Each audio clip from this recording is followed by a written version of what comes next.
Welcome, guys, to part 9 of What If an OC Reborn in KIRIGAKURE village with dual KekkaiGenkai bones and ice release. If you enjoyed this series, drop a like down below. It only takes a second, and it's free, and while you are down there hit that subscribe button. Remember to check out the author of this fantastic fanfic. Link in the description. Having said that, let's get into it. Hey Ross, sauce it up.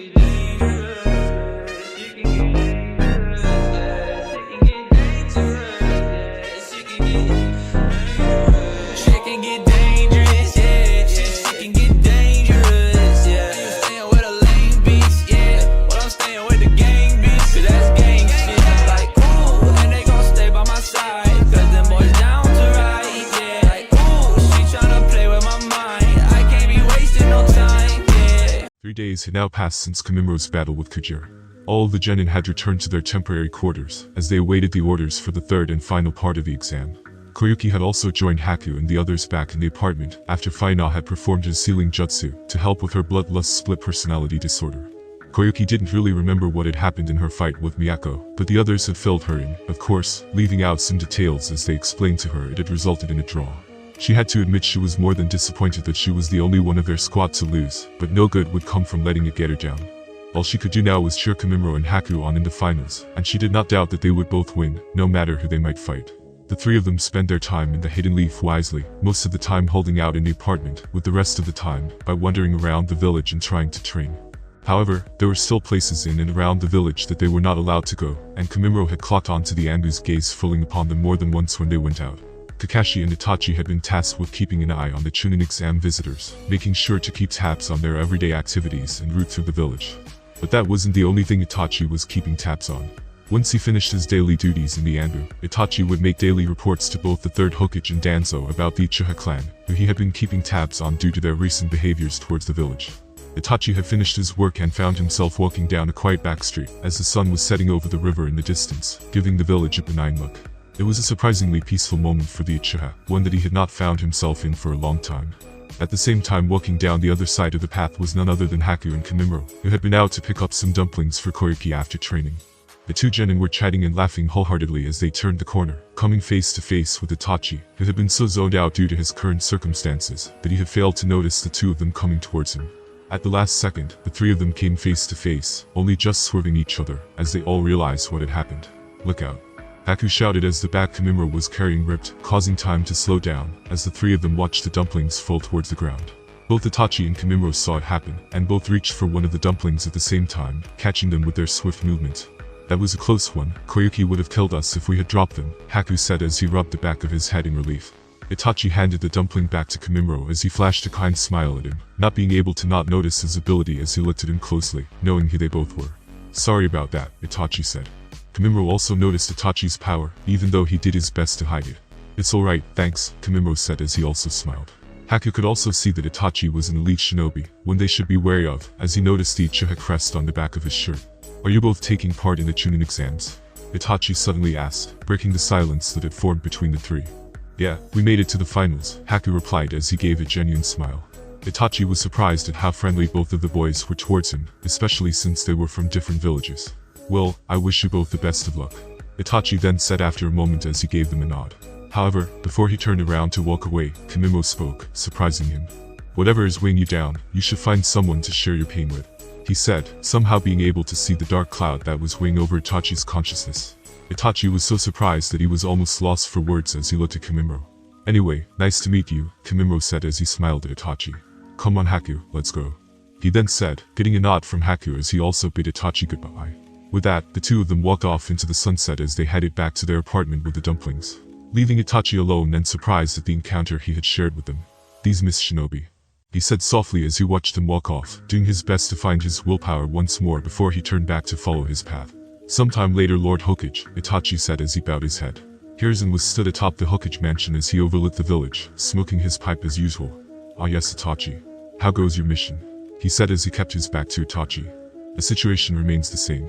The clan is still stuck in their ways, and so far I see no way that they might change," Itachi reported. Hiruzen sighed as he breathed out a large smoke cloud from his pipe. "I had hoped the Fugaka might be able to quell the rest of the clan," he said before he turned to Itachi. "I understand that this puts you in a difficult position, Itachi. Playing as a double agent against your own clan is no simple feat," the Hokage said as he watched the young prodigy carefully. Itachi took a moment before he responded. For some reason, the words of Kamimuro stemmed to his mind as his words played over and over. It does weigh down on my heart. But the village's needs must come before the clan's. He then said after a moment. Hiruzen could sense something was troubling the boy, but for now, he thought it best to leave it be. Very well, continue to keep an eye and report if anything changes, he said as he dismissed him. Itachi nodded and quickly vanished from the Hokage's presence, leaving him alone with his thoughts. To place such a heavy burden on one so young, he said softly, not being able to help think how amazing Itachi was as a shinobi. You can come out, Danzo, he said after taking another large puff on his pipe, knowing that his old rival was watching from the shadows. You know what has to be done, Hiruzen, Danzo said as he appeared from the shadow of the second Hokage's stone face. The Hokage sighed as he looked at the stone faces, thinking hard on what his predecessors would have done in this situation. I told you, Danzo, that is a last resort, he said as he turned to face him. Danzo remained quiet as he looked up at the second Hokage's face. You know what he would have done. He trusted the seed of Hokage to you, trusting the whole village to you over me. However, the light cannot shine without the shadow. And I will do what is necessary of this shadow to protect this village, even if you will not. Hiruzen gave Danzo a hard look, even taking his pipe out of his mouth. I am the Hokage, and this is my village, he said as he let his chakra ignite, letting Danzo know his place. Danzo backed down as he fell silent. Just remember my words, he then said as he turned around and walked off using his cane, leaving the Hokage alone in the shadow of the stone faces. However, he was not alone, or not as alone as he thought he would be. If not for a tiny speck of ice that sat undetected on the top of the Hokage mansion, reflecting everything that had been set back to its caster, who sat way above in the sky as he led on an ice mirror, floating among the clouds in the darkness of the new moon. So it's like that, is it? Final thought as he had heard the whole conversation. So the timeline is on track as I thought, he then said as he opened his eyes, looking into the dark sky that was lit by nothing but the stars. The only question remains, what should I do? Soon the days passed and the time for the final trial of the Chunin exam had arrived. Kamimuro, Koyuki and Haku had all waited patiently with Kaga in the Leaf Village until the information had been ready. Unfortunately, not much had been said as the only thing they had to go off was the scroll they received was by Hawk. The scroll was small and simply contained the time and location of the exam and nothing else. The location itself was in the Land of Fire, a few miles away from the village, split over a mountain's terrain with woods and a river that passed through, giving lots of different environments to suit every individual's needs. All of the finalists had arrived at the designated spot with their squad leaders in tow. However, only the finalists and one Jonin instructor were allowed to attend the final exam, meaning that Koyuki and the other losers had to remain in the Leaf Village, something she and the rest of them were not happy about at all. Haku could see that both the Hokage and Final were present at the exams, along with a large number of Jonin instructors who would most likely have something to do with the exam. Once everyone had arrived and settled down, the Hokage took center stage and addressed everyone as he stood on a large rock so everyone could see him. Welcome all finalists of the Chunin exams. I understand that you may be wondering why you are here in such a remote location, he said, letting his voice echo for a moment as it gripped everyone's attention. After talks with the Mizukuchi and other advisors of the village, we have decided to change the final test of the exam. Unfortunately, due to the high number of finalists this year, the usual one-on-one battle has been, well, altered, he said, again pausing a moment as he let his words sink in. The final exam will be one to not only test your battle prowess, but your teamwork and leadership skills, Final said as he took a step forwards, getting a nod from the Hokage as he continued to speak, taking over. Final took center stage as he too stood on the rock beside the Hokage. In this exam, you will each be paired into a squad consisting of 3 members. However, your teammates will be chosen at random, meaning you could be paired with anyone standing here right now, Final said, getting a surprised reaction from all of the Genin. Now listen closely as I explain what this exam will entail. Final then said, shutting up the Genin that were still complaining about working with others. Each squad will be given a flag to protect, keeping that flag in a secure location or base as you will. The goal is simple. Capture the other squad's flags within the time limit. The squad with the most flags at the end will be the winner, Final explained. Everyone was shocked, to say the least. Not only would they be working with shinobi from other villages, but the final exam they had been expecting had been completely changed around. Now the rules for this exam are simple, Final said, getting everyone's attention again. Each squad has 1 flag. Your flag must remain at your base unless being retrieved or captured by an enemy. You may also only carry 1 flag per person, meaning one member of the squad cannot hold 2 flags at the same time, and must put one down if that happens, he said. And of course the final rule, Final said, pausing for effect to let the tension build. Anything goes, he said, letting his words sink in. All of the Genin remained silent, each of them having already prepared themselves for something like that, being keen to show what they were made of. Alright then, if no one had any questions we shall begin by selecting the members for each squad, the Hokage said, taking over from Final now that he was finished explaining the exam and rules. With that said, the Hokage turned around and walked off of the rock with Final by his side. I must say, Lord Mizukichi, I was surprised when you suggested changing the final exam. Still, I have to say I am looking forward to watching how this little idea of yours plays out, he said with a small smile on his face. Final had come up with the idea last minute, deciding that something like this would be better suited for a larger number of students. Yes, Lord Hokage, doing it this way will certainly give us a much clearer idea of who is ready to become a chunin, testing every aspect of their ability in a real mission crisis, Final said, getting a nod from Sarutobi. Certainly, he said in response as he turned to face the head instructor who would be watching over the exam. Fugaku, Hiruzen said as he looked the man up and down. Final turned as he heard the name, knowing who he was from both reputation and his memory. Fugaku Uchiha, also known as Wicked Eye Fugaku. He had earned himself the nickname during the last war and was a foe to be reckoned with.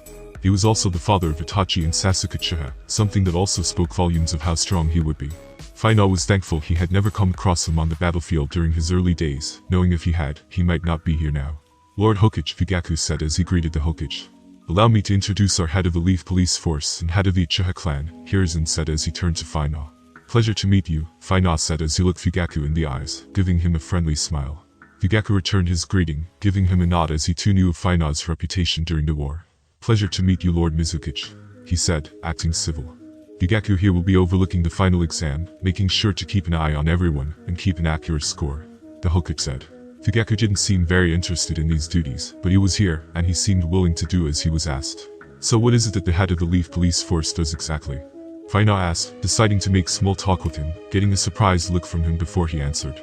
As the Leaf Police Force, we instill safety and respect throughout the village, making sure those who break the rules are dealt with accordingly, he said as he crossed his arms, suspicious as to why he would want to know such thing. It sounds like a very important duty, a great honor indeed worthy of a clan such as the Uchiha, Final said. Fugaku raised an eyebrow at his response, not sure what he was getting at. Yes, in fact it was the second Hokage himself who gave the Uchiha such a great responsibility, Hiruzen said as he puffed on his pipe, remembering his former teacher. It has always impressed me how so many clans can work together in such a way without fighting, Final said, this time getting a surprised look from both the Hokage and Fugaku. Final knew he had to be very careful with his words, not letting too much slip that either would become suspicious that he knew something of the Uchiha's potential to rebel. When I was growing up in the land of water and became a shinobi, the various clans of my land were always at war with one another, never being able to see eye to eye. In fact, they caused so much bloodshed that the very people they were supposed to protect began to hate them, turning on them and killing as many as they could in the last civil war. In fact, my own clan was nearly wiped out for this very reason, Final said, knowing he had cleared any suspicion they might have held a moment ago. It was a dream of mine for a long time to be able to unite my homeland and stop the fighting between us all. However, it would seem that you had achieved that very feat long ago, he said as he smiled, tilting the tip of his hat down a little. Both Fugaku and Hiruzen remained quiet as his words sank in, reminding them both of the peace the Hidden Leaf had endured for many years. That dream is now a reality, Final then said as he looked up with a defining expression on his face. And I will never let anything change that again. Yes, well, shall we get this exam started? Fugaku said after a moment, unsure of what else to say.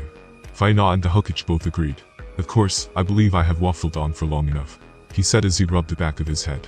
With that Fugaku walked off, leaving the Hokage and Final alone, bidding them goodbye for the time being. The land of water has always been filled with bloodshed and war. Only the strongest ruled the lands, dating back to the first Mizukichi himself, who was only able to bring the clans together due to his power.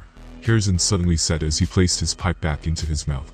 The fact that you have managed to achieve the same with not only your strength but your love for your village, speaks more words to me than you need to say, he said as he turned to look Final in the eye. That's why I know I can place my trust in you, Lord Mizukichi, he said with a smile. Final nodded as he returned his smile. Something that we agree on, Lord Hokage, Final said. Meanwhile, Fugaku had made his way over to the genin, who were currently standing in their own squads, with their senseis keeping an eye on them. Alright you lot, listen up, he shouted, getting their attention in an instant. Your names will be drawn at random to decide what squad you are placed into. Now I don't want any complaint about where you end up, as I simply don't care. Anyone who complains will be removed from the exam at once. Do I make myself clear? He said, not getting so much as a whimper from the genin as they knew he meant business. Good, Fugaku said as he turned to the chunin who would be assisting him in running the exam. Alright, let's see who will be placed with who, Fugaku said, giving the go-ahead for the chunin to draw the first 3 names. Everyone remained silent as they waited to see whose names would be drawn for the first squad. One of the chunin placed his hand into the large tub that contained the names of all the genin, and slowly pulled out 3 names before he read them out loud. Alright, the first squad will be Hitori of the Mist, Gogi of the Rain and Botan of the Waterfall, he said. Everyone was shocked at the first 3 names read out, already having pitted 3 strong members together. Alright, first squad, come with me. One of the Chunin said before he led them away from the others. Okay, next squad will be. The Chunin said as he drew another 3 names. Haku of Mist, Tomo of the Grass and Sino of the Leaf. He said.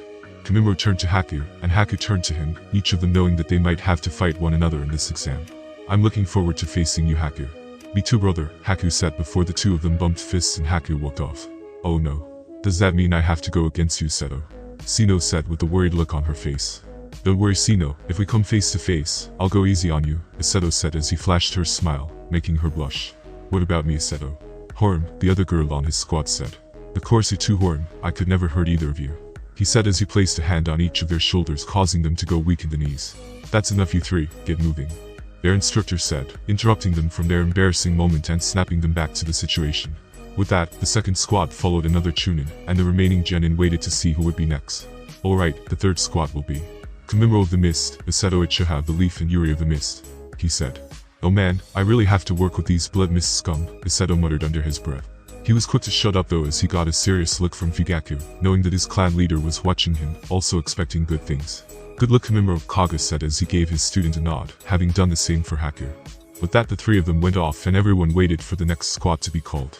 The 4th squad will be Chick of the Mist, Muse of the Rain and Horm of the Leaf.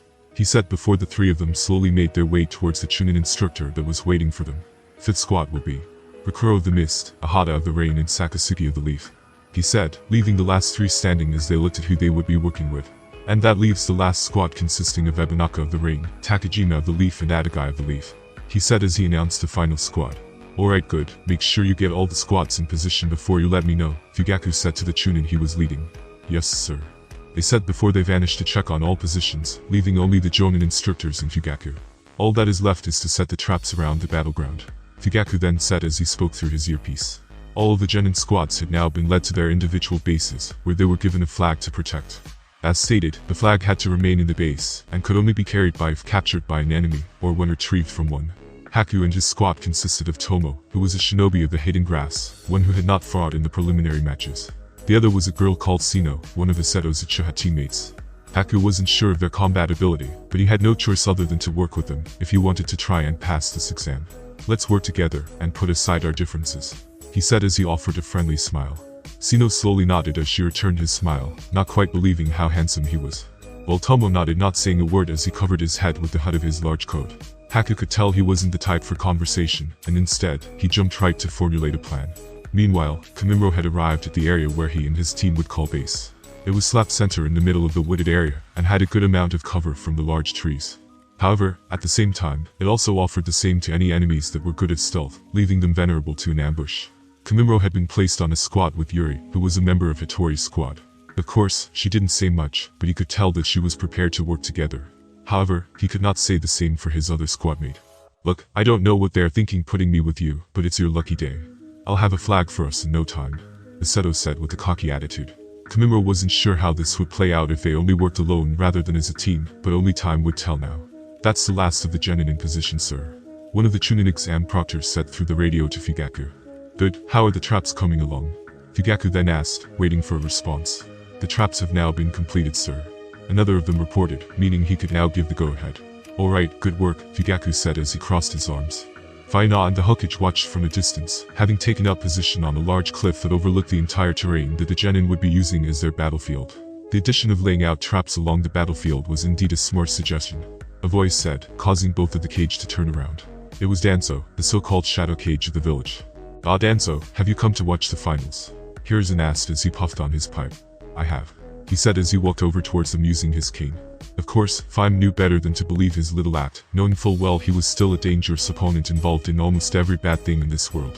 I must admit, this is an excellent addition to the Chunin exams.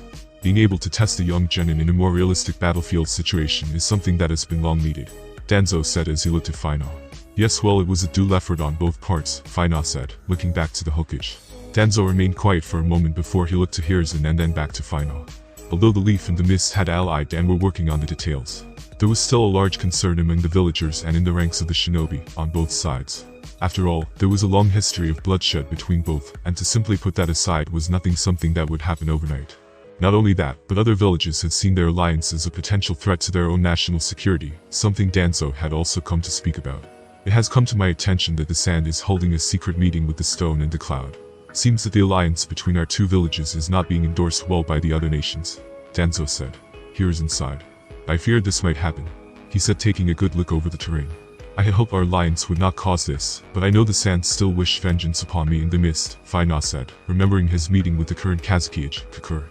If you don't mind, I would prefer to speak alone, Hirzan, Danzo suddenly said, not caring if his words came out as rude. The Hokage nodded and turned to Faina. Of course, don't mind me, Faina said as he turned around and walked off, leaving the two of them to converse and not taking any offense. Danzo waited for Fiona to get clear of the area before he spoke, not trusting him in the slightest. What is it that you wish to speak with me about, Danzo? Hirzan asked, knowing whatever it was, it most likely would not be good. It's about Shisui Uchiha, he said, getting Hirzan's attention. What about him? The Hokage asked. It has come to my attention that the Uchiha are becoming more and more impatient in their potential to rebel against the village. Even though Shisui is still working for us, I fear that he cannot put the village above his clan, Danzo said. The Hokage gave a heavy sigh as he knew something like this might happen. I am therefore pushing Itachi Uchiha's promotion to Anbu captain ahead of schedule. Hirzan turned to face Danzo now with a concerned expression on his face. The boy is only 12 years old, Danzo. Have you forgotten that he is too young to become an Anbu captain? He is almost 13 years of age. Something we can easily overlook, Danzo said, getting another sigh from Hirzan. The whole disaster of the Uchiha clan was weighing heavy on his heart, knowing that no matter what he tried to do, nothing seemed to be working. And you have the proof that Mukai is selling village's secrets? The Hokage then asked, referring to one of Danzo's own Anbu captains. I do. Having Itachi assassinate him will prove whether or not he is ready to become an Anbu captain, and whether or not he can put the village above his clan, Danzo said.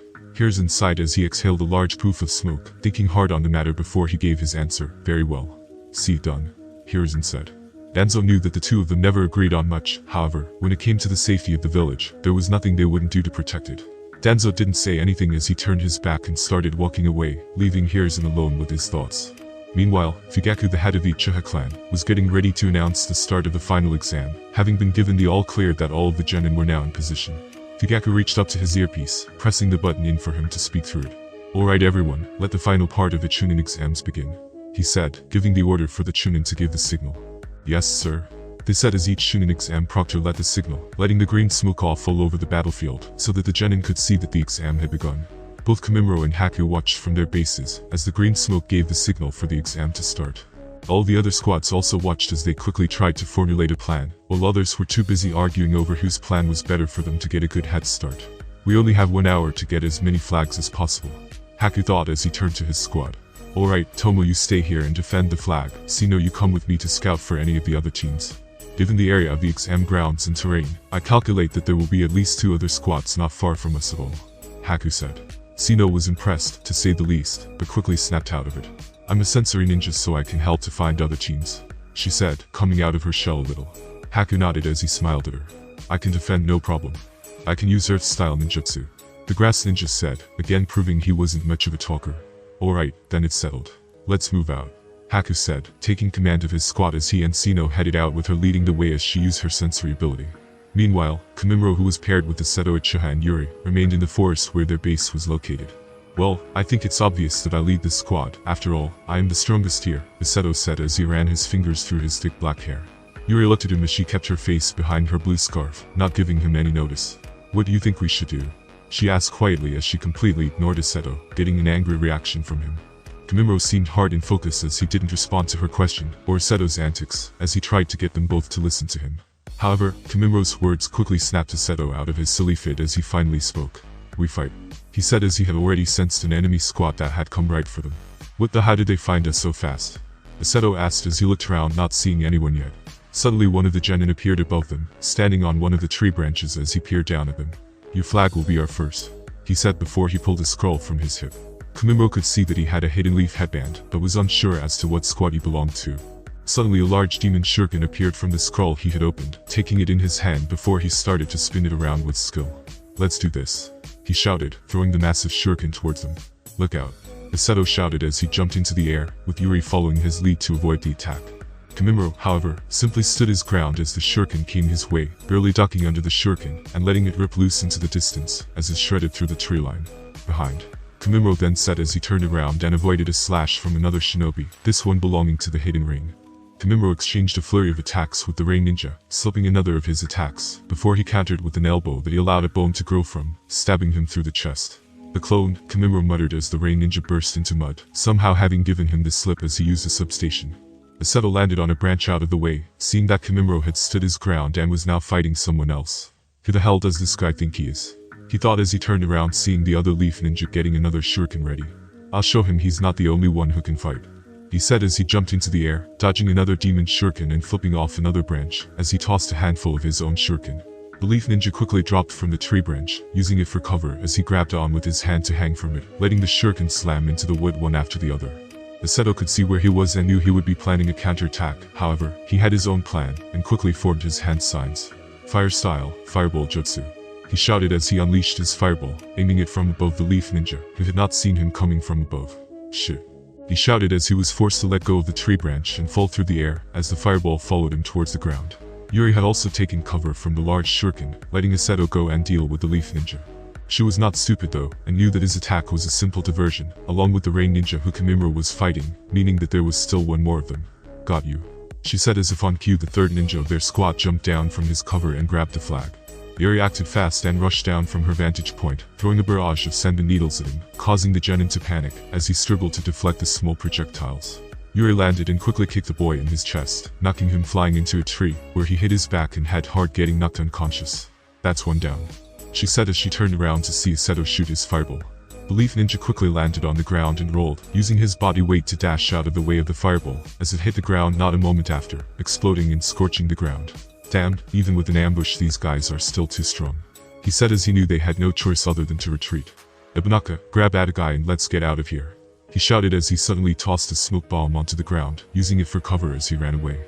The rain ninja Ibanaka suddenly appeared next to the downed leaf ninja that Yuri had taken care of, and quickly dashed off with him, leaving the three of them alone for the time being. Alright, we showed them, Aseto shouted as he regrouped with the other two, flexing his arm as he ran it through his hair.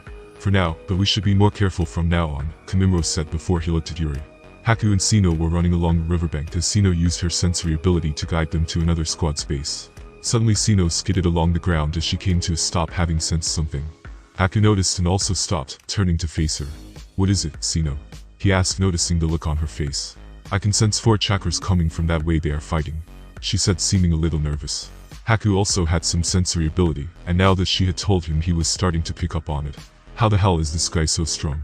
The crow of the mist said as he stood panting. His other teammates were also in a difficult bind, as the three of them stood face to face with Hitori, also of the mist. Does this guy really think he can just come and capture our flag by himself? Sakasugi of the Hidden Leaf said as he took a kunai in his hand. I'll kill him where he stands, he shouted as he charged in, giving a loud battle cry. No, wait, Bakuro shouted, trying to warn him. However, Sakasugi didn't listen to his warning and tried to attack Hitori, taking a swipe at his head. Hitori easily parried the attack with his sword, and in what seemed like an instant he cut Sakasugi down, not giving it a second thought.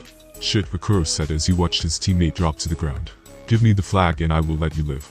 We are from the same village after all, Hitori said as he sheathed his blade. Bakuro looked to his other teammate, Ahata. It was of the Hidden Rain village. Ahata also looked at Bakuro and then back to Hitori, knowing that they couldn't defeat him. Their base was located on the riverbank, surrounded by water and stones, perfect for a water-style user like Bakuro. However, it was also perfect for other water-style users like Hitori, who was also a mist ninja, and could most likely use water-style too.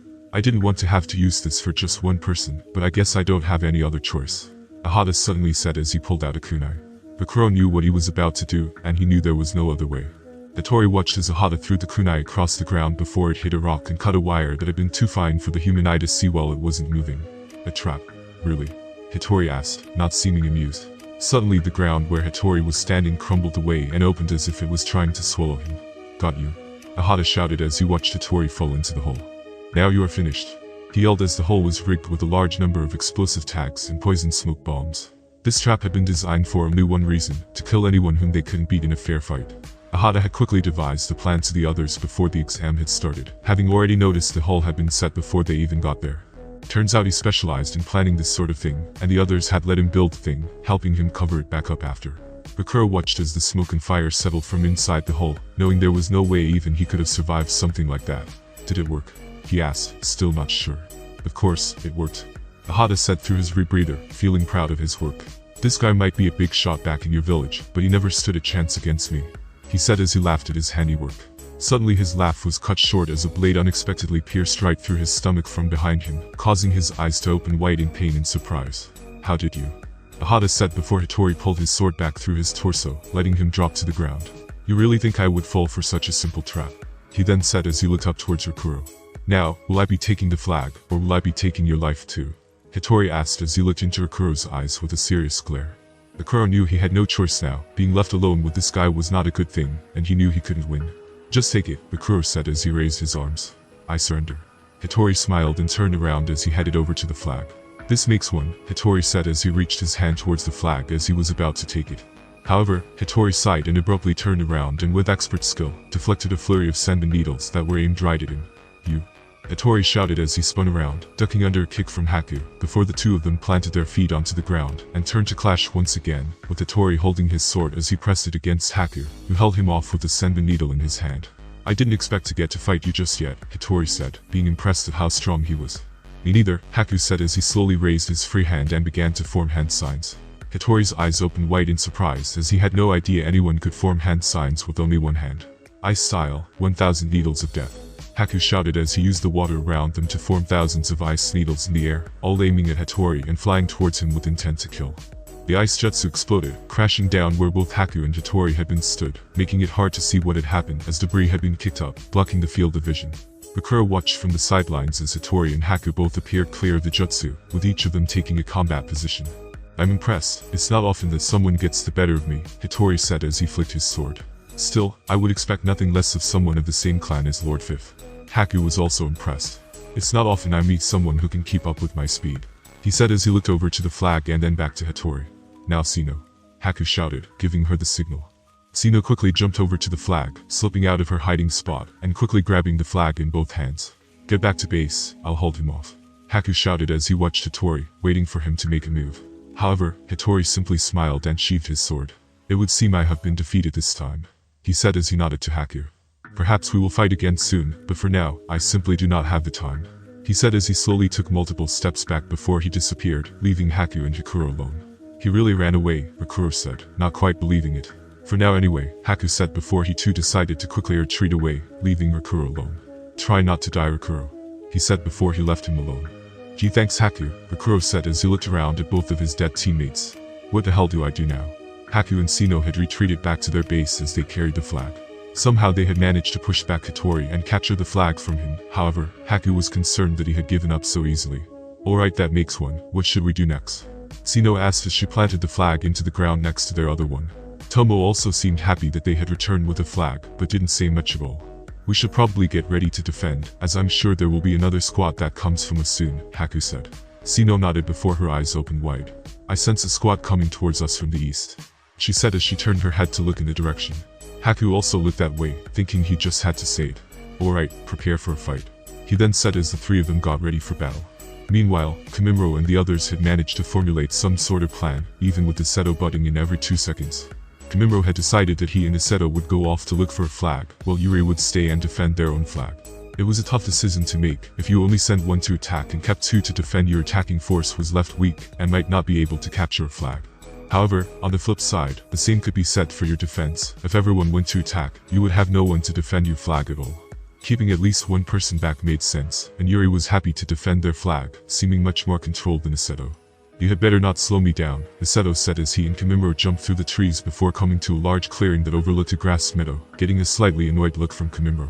"It would seem the next base is not too far from our own at all," Kamimuro said as he and Seto could see only one person guarding the flag from their vantage point. "Alright, this should be a piece of cake," Seto said as HS stood to his full height getting ready to make a move. "Wait," Kamimuro said as he got a good look at who it was. It was Shikimizuki sitting there as she sipped on her water bottle. "Not good," Kamimuro said, knowing his attacks would be useless against her KekkaiGenkai. "What are you talking about? It's one girl, we can take her," Seto said, not knowing what the problem was. "Unless you can use lightning style, we should move on and find somewhere else," Kamimuro said, knowing it would be more trouble than it was worth. "No way," Seto said, flashing a mocking look at Kamimuro. "I'm an Uchiha and we don't back down from anyone," he said as he jumped down from the ledge onto the grass and started running towards the enemy base like a one-man army. Kamimuro stood still from atop the cliff as he watched, knowing this was a mistake. Still, as squad leader, he couldn't just leave him, even if he was insubordinate. Chika sat calmly as she sipped on her water bottle, doing her best to stay hydrated as the sun was quite hot this day. She could already sense Aseto on his approach towards her, and she knew she would have to fight even if she didn't want to. Aseto didn't waste any time as he jumped right in with the fireball jutsu aimed right at her. Chika sighed as she slapped her hand onto the ground, letting a wall of water suddenly wash up from underneath to block the fire style, creating a burst of steam as the hot and cold mix. Aseto was surprised but continued to press the attack, as he threw a handful of shuriken to distract her. However, Chika simply let the shuriken pass right through her, as she took another sip of her water bottle, not seeming impressed. "Here I was minding my own business and you just attacked me like that," Chika shouted as she tossed her water bottle to the ground. Aseto was surprised when his shuriken passed through her body, almost not believing his eyes. "Jinjutsu," he said as he skidded to a stop, pulling more shuriken from his hip to test it. "No, it's something else," he said as he threw the projectiles again, watching as they ripped through the air towards her. Chika was getting annoyed now and pulled out a kunai from her hip, blocking 3 of the 4 shurikens, as she charged right toward him to counterattack. "It's not a jinjutsu, the shuriken didn't affect her," Aseto said as he braced himself for her attack. Chika slashed down with a feint, turning on her toes as she jumped back and threw a kick at his stomach. Aseto saw the feint and leaned back, getting ready to grab her kick in a hook, so he could sweep her leg. However, as he grabbed her ankle to twist her leg, it burst into water, and his hand passed right through it. "What in the?" he shouted as Chika took advantage of this and was about to land a critical blow against him with her kunai. "Shit," Aseto said as he realized he was about to get cut open, not being able to move quickly enough to defend the attack. "Look out," Kamimuro shouted as he suddenly slammed into Aseto with his boot, knocking him flying across the ground and out of the way of the attack. Something he didn't mind doing at all. Chika clenched her sharp teeth as her kunai clashed with Kamimuro's arm that he had used to defend himself. "You." Chika spat before she pulled away and jumped back a little to clear some space. Kamimuro did the same, keeping a close eye on her before he looked over to Aseto. "What the hell, man? I so had that," he said, raising his fist to Kamimuro. "No, you didn't," Kamimuro thought as he sighed, looking back at Chika. "Take this," Chika shouted as she jumped at him like an animal, attacking from all angles as she tried to take him out with Taijutsu first. Kamimuro was engaged in a battle with Chika as she had attacked him, not liking that he had butted in at all. "I'm not going to take it easy on you, Kamimuro. You may have beaten Kajira, but you won't be able to defeat me the same way," she shouted, slashing and throwing advanced Taijutsu at him. Kamimuro was much better at Taijutsu than Chika was, and he was able to block and defend every attack she threw at him. The only problem was his counterattack methods.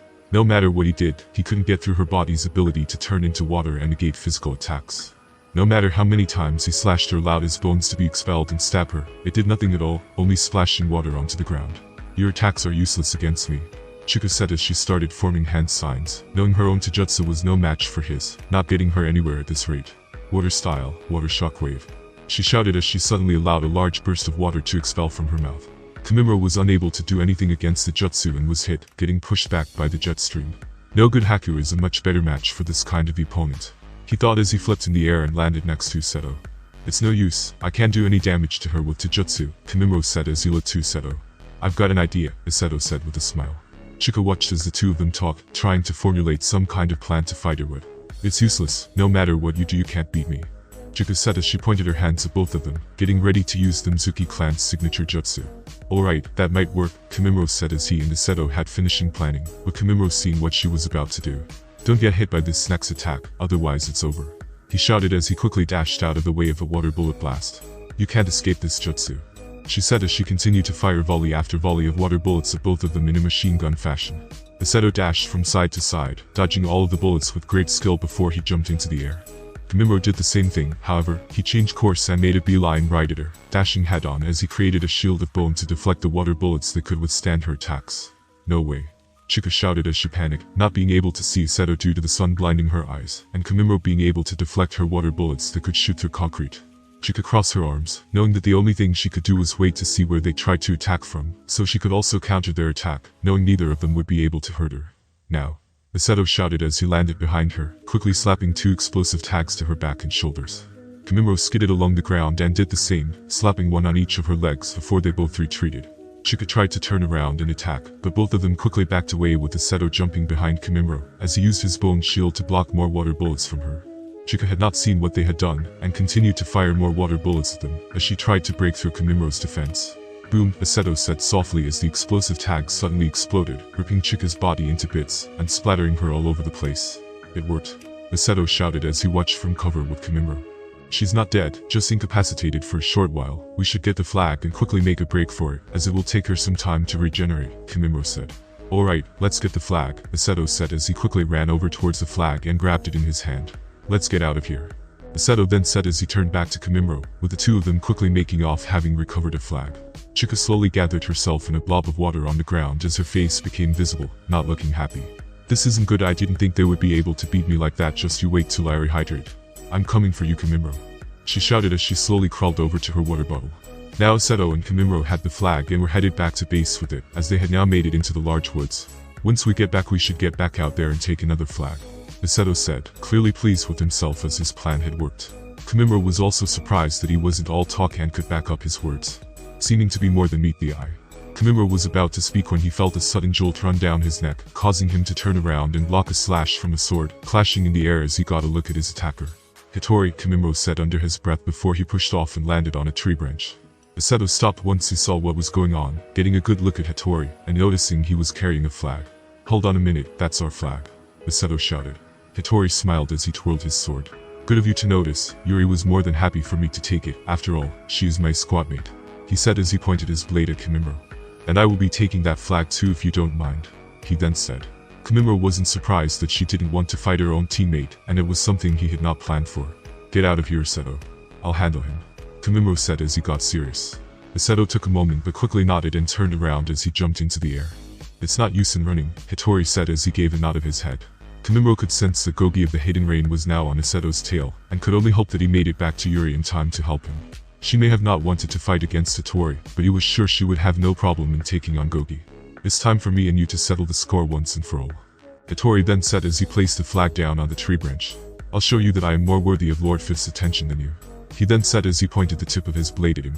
I agree, Kamimuro said as he raised his arm in front of his face. Time to show you my strength, he said as he allowed the bones in his arm to spike out slowly, giving him a menacing appearance. Let's do it, Hitori also shouted as he took a fighting stance, getting ready to charge. Kamimuro and Hitori stood face to face, each of them squaring off against the other, as they prepared for an all-out battle. The time for our battle has finally arrived. Now I will show you that you are only second best, Hitori said as he slowly wrapped his hand around the hilt of his sword.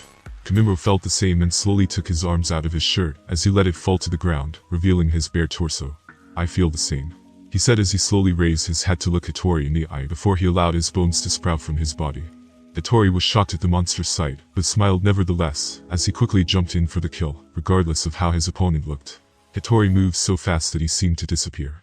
Kamimuro was only just able to dodge the quick draw as his sword skimmed past his neck, with Kamimuro dropping back onto his hands as he flipped back onto his feet. He had little time to relax though as Hitori pressed on the attack again, slashing and swiping with great skill and control. Kamimuro did his best to dodge as he danced from side to side, jumping back and ducking under another strike, as the blade caught a small slither of his hair. Not bad, but I can move faster than that, Hitori said as he was starting to get angry. Quickly he in with a sideswipe slash, using it as a feint, then jumping on his left foot as he twisted and spun around, throwing a spinning back kick into Kamimuro's chest to try and take him by surprise. However, his foot had tough bone, almost trapping it in place. What the? He said as he pulled it back, quickly slashing downward with his sword to counterattack. Kamimuro lifted his arm and blocked the attack, not flinching as the steel hit, and bounced off the hard bone that had formed around his arm. The sword didn't cut through it at all. No, Kamimuro had allowed his bones to grow from his arm, blocking the sword with ease as it rang off into the air. Your sword can't touch me, Kamimuro said as he looked into Hitori's eyes. Hitori was forced to jump back to avoid more bones that shot out of Kamimuro's body, threatening to skewer him, seeming to have a mind of their own. Hitori flipped back as he twirled in the air, throwing a set of shuriken to cover his landing and watching as Kamimuro deflected them. I can see now why you take off your shirt before fighting at your full power, Hitori said. Kamimuro nodded. This way I don't have to replace my clothing every time I fight, he said as a bone started to grow particularly from his shoulder. Hitori watched as he pulled it out, as if he was drawing his sword, giving it a couple of swipes before he took a ready stance. You intend to battle me in Kenjutsu? Hitori asked, almost seeming amused. Kamimuro nodded. I intend to defeat you no matter what, he said, countering his comment. Hitori laughed before he quickly stuck his sword into the ground and slapped his hands together. Fire style, Dragon Bullet Jutsu, Hitori shouted as his hands formed the hand signs in quick time. Kamimuro was surprised that he could use fire style, but quickly prepared himself to deal with the attack. Hitori unleashed the large dragon-shaped fire style, letting it roar towards Kamimuro before it exploded into the ground, creating a huge cloud of black smoke that blinded both of their vision. Kamimuro suddenly burst out of the smoke with his arms crossed over his face. I'm not that easy to defeat, he shouted as he landed in front of Hitori, spinning around as he planted his hand on the ground, using his advanced jutsu to attack, letting his entire body become a weapon. Hitori, however, was able to dodge each and every attack, shuffling back as he kicked his sword up from the ground, using it to stop a kick from Kanemaru with the flat of the blade. Hitori then quickly dodged under another kick, as Kanemaru twisted, again and again, seeming to move and attack in an unlimited number of ways. Hitori was forced to jump back, getting clear of his range before he dashed out of the way, appearing to almost disappear. What? Kanemaru said, baffled as Hitori had seemed to move at a much faster speed than he had before. Hitori suddenly appeared behind Kanemaru and slashed down with his sword at his head. Kanemaru was just able to stop the attack as he dropped to his knee and crossed both his arms over his head to trap the sword. Kanemaru also allowed the bones from his back to burst out in order to counterattack. Nonetheless, Hitori was able to disappear too fast for them to hit him. Where did he go? Kanemaru thought as he turned around in an attempt to try and locate him. Hitori quickly appeared from above and slashed down again, disappearing once more before attacking from the front in a blinding display of speed. Hitori was so fast that he was able to avoid Kanemaru's KekkaiGenkai abilities. Still, Kanemaru's defense was too great for Hitori to break through with his own taijutsu and sword attacks, leaving them in a kind of stalemate as they continued to try and land a clean blow against one another. This is no good, even with my speed, I can't seem to land an attack through those bones of his. Hitori thought as he continued to attack, knowing that he would have to rely on his ninjutsu and genjutsu abilities. Hitori quickly dashed away from Kanemaru before he appeared on a tree branch opposite him. It would seem your defense is quite powerful. In fact, you're the first person I have faced who I couldn't use my swift style to counter, Hitori said. Kanemaru raised an eyebrow. Swift style? He asked, not having ever heard of it. Not that I have to explain myself to you, but I guess it won't matter once I defeat you, he said as he crossed his arms. I too have a KekkaiGenkai, called Swift Release. What it does is allow me to move at incredible speeds, moving almost too fast for the eye to see. It comes in very useful when facing powerful opponents in taijutsu, and is a huge buff to my kenjutsu, Hitori said as he pulled his sword from the ground with skill and placed it back in its sheath. Kanemaru was surprised that Hitori had a KekkaiGenkai too, more so that it was one he had never seen or heard of. However, that didn't matter at the moment as he took a lower stance, trying to figure out how he was going to drive him into a corner, so he could land an attack. If taijutsu won't work, then genjutsu it is, Hitori said in his head as he suddenly disappeared using his swift release. Kanemaru remained in an alert position as he waited for Hitori to reappear.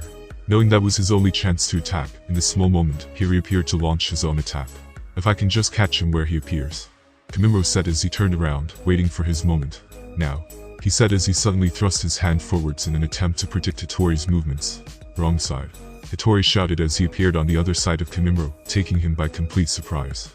Hitori suddenly placed his hands clapping his face together before he jumped back and threw a handful of kunai at Kanemaru. Kanemaru was surprised and easily deflected the kunai with his bone blade, before he fired his own bone bullets as a counter. Hitori watched as he deflected the kunai and smiled before he disappeared again, allowing the bone bullets to pass through an afterimage of himself before they pierced through a tree. Looks like he fell for it, Hitori said as he dropped down to the ground, looking up at Kanemaru, who was now placed in a genjutsu unknowingly.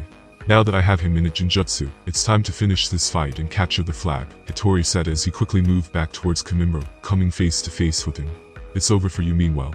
The Seto Uchiha was currently rushing through the forest with the flag on his back. Hitori may have stolen theirs, but at least they had secured another to replace it, knowing that they were only allowed to carry one at a time. I wonder if that Kanemaru guy will be alright.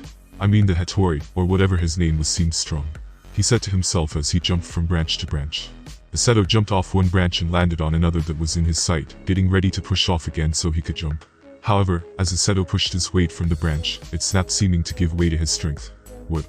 He said, surprised as he fell through the air along with the branch. He was even more surprised when he noticed the explosive tag on the bottom of the branch that was about to explode. Oh shit. He shouted as he quickly kicked the branch through the air, knocking it just far enough so that it exploded at a safe enough distance that he was only knocked back by the shockwave. The Seto used the pressure of the shockwave to flip back in the air before he landed on the ground safely, looking up and around him to see what was going on. Who the hell did that? He shouted as he rolled out of the way of a barrage of shuriken that had been aimed at his head, pulling out a kunai as he got ready for a fight. I'm surprised an idiot like you didn't fall for my trap, a voice said before its owner slowly appeared from the ground. The Seto recognized him from his match with Hana, seeing that it was Gogi of the Hidden Ring. Look pal, if you don't get out of my way I'm gonna have to take you down, the Seto said as he pointed at Gogi with his kunai, seeming more than confident that he could take him. Gogi sighed before he placed his hands together to make a hand sign. You leaf ninja are so arrogant. I'm going to kill you and take that flag, Gogi said as he slowly sank into the ground. The Seto was pissed now as he watched Gogi disappear, deciding to plant the flag into the ground before he took a fighting position. I'll show you just how tough us hidden leaf really are, he said as he waited for Gogi to make his move. I remember this trick when you were fighting Hana. I wouldn't fall for it. Masato shouted as he grabbed the flag and jumped as high as he could onto a tree, using the chakra in his feet to stay standing on it, before he started to run up and around the thick trunk. If I can get enough distance and make him chase me, he wouldn't be able to use his poison gas. Masato thought as he made sure the flag was secured to his back before he jumped onto a branch. Going somewhere? Gogi suddenly asked as he appeared out of the branch next to Seto and grabbed his arm, stopping him from getting away. If you think running away from me will save you from my poison, think again. He shouted as he suddenly burst a poison smoke bomb in the palm of his hand, letting it completely engulf both of them. Now it's over. Gogi shouted as he pulled Seto down into a shoulder lock while he was busy coughing and placed a kunai to his throat. Checkmate, he said with a smug grin behind his rebreather. Seto coughed and then suddenly burst into smoke, revealing to Gogi that he was a clone. Shadow clone? Gogi asked confused. But when did he? He shouted, shocked that he hadn't noticed him switch out with a clone. The image of when he ran just out of sight behind the large tree coming to mind. Too late for you, sucker. Fireball jutsu. Seto shouted as he unleashed his fire-style attack from above, letting his jutsu crash down and mix with the poison gas. Nuo. Gogi shouted as the poison gas turned out to be flammable, igniting in an instant and causing a massive explosion, catching Gogi in the center of it, as he didn't have time to escape. Got you, Seto said as he watched from the distance, readjusting the flag strap and making his way back to his base. That's one down. Hopefully, Kimimaro is holding up his end. Meanwhile, Kimimaro looked at Hitori as he faded out in his bone bullets, watching as they passed through the afterimage before hitting the tree behind. How did Kimimaro said before he looked down? He could feel the tree branch start to swallow him, letting his body sink into the wood up to his shoulders, while not being able to do anything about it. Jinjutsu, Kimimaro said as he tried to concentrate to break his chakra flow and escape. However, that was easier said than done, as Hitori's Jinjutsu seemed to be quite strong. It's not use, Kimimaro, you can't break out of my Jinjutsu that easy, Hitori said as he slowly stepped out of the wood, having been molded into the very tree itself. Hitori now stood in front of Kimimaro, slowly kneeling down to look him in the eye in a squat position. This is my realm, in here I control everything with my Jinjutsu, Hitori said as he slowly pulled the kunai from his hip holster. Time to finish this, Hitori said as he lifted the kunai, getting ready to stab him with it. Of course, in real life, Hitori did not kneel in front of Kimimaro, and he was not trapped in the wood. He was simply stood still as his mind was trapped in Hitori's Jinjutsu, allowing Hitori to walk behind him, while trying to find a weak spot among his bone defenses. Even when under a Jinjutsu he's not easy to take down, Hitori said as he spotted a small point at the base of his skull that he could attack. Got you. Kimimaro continued to try and break his flow of chakra, even while trapped in the wood, as Hitori's got his kunai ready to attack with. No, I can't let this happen. I have to get free. Kimimaro said as he even bit his lip, hoping that it would help break the jutsu. However, nothing seemed to work, and Kimimaro was beginning to lose hope. Hitori was just about to thrust his kunai into the back of Kimimaro's skull, knowing that the attack would finish him for good, when suddenly he felt a fierce pressure weigh down upon him, breaking him free of the Jinjutsu. What is this? Hitori asked as he heard a demonic voice. Never will someone control me against my will again. It shouted as its very words held power. Kimimaro could feel the power of the three tails inside of him, suddenly burst to life as the tailed beast spoke to him, breaking him free of the Jinjutsu. With his sudden burst of chakra, Kimimaro had suddenly broken free, and was able to turn around and stop Hitori's frantic strike, hoping that he could act before Kimimaro was able to react. Hitori had no choice other than to retreat and gain some space away from him, using his swift release to move back before Kimimaro skewered him. Just what the hell are you? Hitori said, knowing that there was something monstrous lurking within his body. My name is Kimimaro, and I am the son of the 5th Mizukage, Kimimaro declared as he let his chakra flare to life. Hitori could only watch as a red cloak of visible chakra started to surround Kimimaro, forming one tail behind his back. What is this chakra? It's visible. Hitori shouted as he was forced to cover his eyes from the pressure. Something he regretted all too soon as Kimimaro suddenly disappeared from his sight, only to reappear next to him before he slashed down with his bone blade. Hitori was in a state of shock, and had not been able to move fast enough to keep up, taking a direct blow from Kimimaro's bone blade, with the blade cutting down from his shoulder to his lower chest. No, Hitori thought as he fell backwards, watching as Kimimaro loomed over him with red eyes. He's a monster, he said again, knowing that this fight was now over. No, I can't give up. I can't lose here, Hitori said as he caught himself on his back foot, somehow remaining standing. Kimimaro noticed this and quickly jumped into the air, having lost most of his sense other than for battle. He was no longer holding back and was now fully prepared to kill Hitori, coming at him with everything he had. Hitori had no other option than to raise his arm in an attempt to block Kimimaro's attack, knowing that he would most likely be sacrificing his arm. Kimimaro pulled his bone blade through the air, slashing down with all of the force he could muster, before it made contact with Hatteras' arm. The sound was unexpected as it gave off a metal clashing on metal vibration, and even more shocking was that Kimimaro's blade had bounced off Hitori's arm. Hitori watched wide-eyed as he couldn't believe it. Somehow at the last second, his arm had turned hard, looking as if it was made out of steel, not only allowing it to absorb Kamimuro's attack, but to repel it. What is this ability? Hitori thought as he watched his arm turn back to normal. The force of him being pushed back was enough for Kamimuro to also come to his senses, as he was able to control the chakra that flowed through his body, letting his mind relax as he let it dispel, returning to normal. So you can control such a power? Hitori asked as he reached his good arm up to his wound, trying to stop the bleeding. Kamimuro could see the damage that had been done, and although it was not life-threatening, it was enough to take him out of the exam. I admit, you are stronger than me right now. And with my wound, I no longer stand a chance, he said, swallowing his pride. I surrender, Hitori said as he laid down his arms.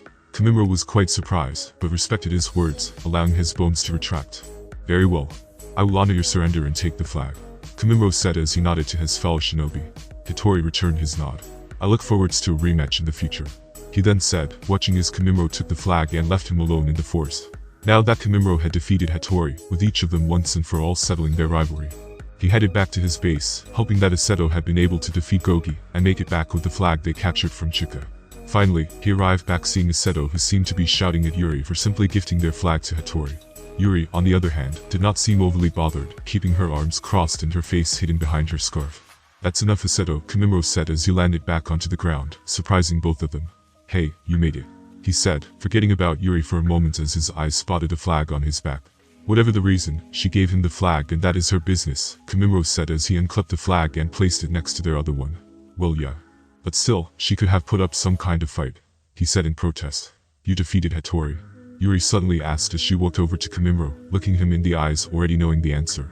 I did, he said, getting a strange vibe from her for a second, feeling as if she was about to attack. Yuri, nonetheless, turned her back to him before she walked off without saying another word. I'm going on a patrol, she then said before she jumped off, leaving the other two behind before they could even say anything. What's her problem? Aseto asked as he watched her go. Hitori is still her squad mate. It must not be easy hearing that one of your comrades has been defeated, Kamimuro explained. I guess not, Aseto then said after thinking about it for a moment. Anyway, what next? He then asked, looking at both the flags they had captured. Having two flags puts up in the lead. We should wait until Yuri gets back and calms down before going out again, Kamimuro said, knowing that once Chika recovered she would be coming for them. Meanwhile, alright you two, I can see another squad not far from here, and they have two flags. If we can take them down we will pass for sure, Takajima the Leaf said as he watched Haku and the others from a distance. Adagai, once I distract them, take them out with your explosive side jutsu, Takajima said, making sure that Haku and the others had not yet noticed their presence, as he watched them from the long grass. Takajima then looked at Ibanaka of the Rain, another of his temporary squad mates. You ready? He asked. Yeah, I'm ready, Ibanaka said through his rebreather as he pulled out a fistful of shuriken, marked with a seal. Alright, it's showtime, Takajima then said. Go. The three of them said amongst themselves as they gave the signal to engage in their ambush. Ibanaka dashed down from his hiding spot, suddenly appearing in a small cloud of smoke, taking the three of them by surprise. Surprise, he shouted as he threw the shuriken in both hands, scattering them in a circle around Haku and the others. Alright, it's done, Ibanaka shouted as he quickly jumped back into the air. Takajima quickly made his hand signs activating his jutsu. Paralyzing jutsu, he shouted as the shuriken started to react to his hand signs, binding and trapping anyone who was caught in the circle. What is this? Sino shouted as she felt her body become stiff. Tomo and Haku had also been trapped and were unable to move as they watched helplessly at what was about to happen. Now Adagai, Takajima shouted, giving his teammate the signal to unleash his attack. Alright, here it goes, Adagai shouted as he quickly jumped into the air from his hiding spot. Adagai was holding a large two-handed scythe with three blades all connected together. Now, exploding scythe jutsu, he shouted as he swept the scythe through the air, letting all three blades unattached and fly towards Haku and the others, covered in explosive tags. Both blades covered in explosive tags hit all three of them, with one blade hitting Haku, Sino and Tomo, creating a massive cloud of black smoke as the fire from the explosion faded. It's over, Takajima said as he watched the smoke clear, seeing that there were no remains of the enemy. Let's get the flag and get out of here, Adagai said as he landed next to Takajima, also not seeing any sign of them. Looks like my jutsu was so strong it blew them off the face of the earth, Adagai said laughing, getting a chuckle from the other two, whose jutsu was too strong. Haku suddenly said as he appeared behind both of the Leaf Ninja, taking them by surprise. What in the? Takajima shouted as he tried to spin around to react. Adagai did the same thing as his eyes opened wide before a sending needle hit him in the neck, dropping him to the ground. Haku then kicked Takajima in the chest, sending him back through the air before he flipped and landed back on his feet. How the hell did this guy survive our attack? He said, looking to his teammate who was now down and out. Tomo now, Haku shouted, giving the signal for his teammate to attack. Tomo suddenly burst out from under the ground, gripping Takajima's foot. Earth Style, underground trap. He said as he pulled Takajima underground with him, only leaving his head above so he could breathe. That just leaves one. Haku then said as he turned around, looking at Ibanaka. How did this happen? Ibanaka said to himself as he slowly took a step back, knowing there was no way he could fight them now. You should have been killed in that surprise attack. How did you survive? He shouted, not accepting it. That's simple, Haku said with a smile. Sino over there is a sensory ninja. She could tell you were coming before you even got close, giving us time to swap out with clones and watch your little surprise attack from a safe distance. Haku explained as he started walking over towards Ibanaka. Why you missed, scum? Ibanaka shouted as he pulled out more shuriken in an attempt to throw them at Haku, letting them rip into the air towards him. Haku watched the shuriken come towards him before quickly throwing 2 senbon needles that hit 2 shuriken, starting a chain reaction that changed the direction of both shuriken and caused them to hit the others, changing their direction before they were knocked back around and now flew at Ibanaka. Eichao. He shouted in utter shock as he could do nothing other than protect himself with his arms from his own shuriken. The shuriken hit home, slashing and stabbing into him as he was forced to absorb the blow with his body. I need to escape. The Rain Ninja thought as he bit through pain, trying to turn and run away. It's over for you. Haku then said as he quickly dashed behind him, getting a surprised look before he chopped the pressure points in his neck with a knife hand, dropping Ibanaka to the ground unconscious. Flag defended successfully. Haku then said as he looked at both of his teammates, smiling at them. Sino was amazed at just how strong he was, with the flashback of him putting all this into plan in an instant replaying in her mind, before the enemy had even gotten close to them. So now what, Haku? Sino asked, crossing her hands behind her back. We should press on the attack. I have a good feeling that other squads will have suffered casualties by now, giving us the advantage, he said.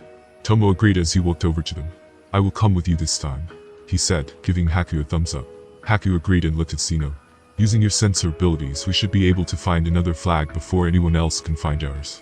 Let's move in fast and get back safe. Right. Both Sino and Tomo shouted as they agreed on his plan before they then followed him and dashed off, leaving their base unprotected. A few moments passed by after they left, revealing prying eyes. Looks like they are gone. Muse of the Hidden Rain said as he slowly released his camouflage jutsu. Horim also appeared as the camouflage faded around her. That stupid Sino, she thinks her sensory abilities are so good. I knew she wouldn't be able to find us with your jutsu, she said with a smug look on her face. Anyway, Muse then said as he looked over to both of the flags. We should take those and get back to Chika, he said, snapping Horim out of her little trance. Yeah, you were right, let's take them and get back, she said. I can't wait to see the look on Sino's face, she thought before the two of them jumped down to steal the flags. Far in the distance from where the genin were currently battling among one another, Fugaku Uchiha, who was the head examiner, watched like a hawk from above, using his Sharingan so that he could see all. Both the Hokage and Fiona also stood atop of a large cliff, looking down at the battleground, as they watched everything that was going on with their keen senses. My lord Mizukage, your genin are very impressive, Sarutobi said as he had watched Haku turn the tables in an instant. Fiona had also watched Haku and was of course impressed by his ability, expecting nothing less from him. Fiona had also watched the battle between Kimimuro and Hitori, paying close attention to their abilities and strengths. Thank you, Lord Hokage.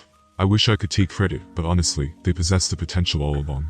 I simply helped guide them along the way, he admitted, being humble. That may be so. But if not for your guidance and rule, who knows what would have become of them? Garrison said before taking a large puff on his pipe. Fiona knew that was true. Both Kimimuro and Haku should have been living completely different lives right now. Haku should have been with Zabuza, undergoing his training, and Kimimuro should have been with Orochimaru, compelled to die in a few years due to his illness. As for Hitori and the others, Fiona had never heard anything of them, thinking that they might have never made it past childhood under the 4th Mizukage's rule, or perhaps due to the many civil wars they had avoided, thanks to his rule. Still, the battle is not over just yet. The Hokage then said as he could see something interesting about to happen in the distance. Fiona looked up as he let his eyes zone in across the land, paying close attention to what the Hokage was getting at, allowing a small grin to spread across his face. Very interesting indeed. Hitori was currently laid flat on his back, looking up through the trees at the blue sky. The wound Kimimuro had inflicted upon him was not life-threatening, however, it was still enough to deter him from any further movement. Besides, it was best he stayed still for the time being, as every time he shifted, the wound seemed to open and bleed more. As he remained still, he couldn't help but reflect on his life so far. His past and memories, something he had tried to forget, slowly crept into his mind, as the memory took him back to a time he had tried to forget. Flashback: it all started 8 years ago, while Yugura was still at the height of his reign as the 4th Mizukage. Hitori had been the second born of a noble family, living a comfortable life in the land of water on his family's estate. Hitori's father was a noble who was loyal to the daimyo, appearing to live a just and honest life, as he strived for a better life for the people of the land. Hitori spent his days playing with his older sister, who was 5 years his elder. His memories of her were pleasant, remembering that she always made time for him no matter what. Their mother had unfortunately passed away, while Hitori had been too young to remember, leaving his sister to fill part of the role in his mind. Life was good, and they were happy with nothing that seemed to dampen their spirits. Until that fateful day. Hitori's father had been fighting for the rights of the people for years, little to Hitori and his sister's knowledge, coming under threat of assassination many times over. Soon enough a request from the Mizukage had come through that she be sent to the academy, requesting that even nobles were required to provide at least one child, to bolster the ranks of the nation.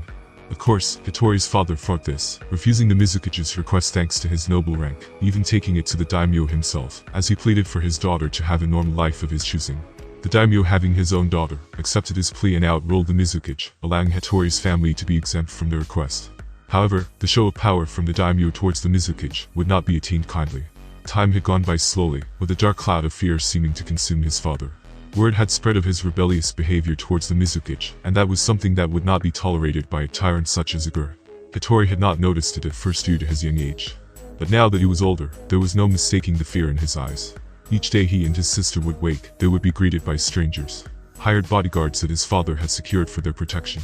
Their father would remain locked away for days on end, until it was time to travel to another safe location, or a country house as he would call it.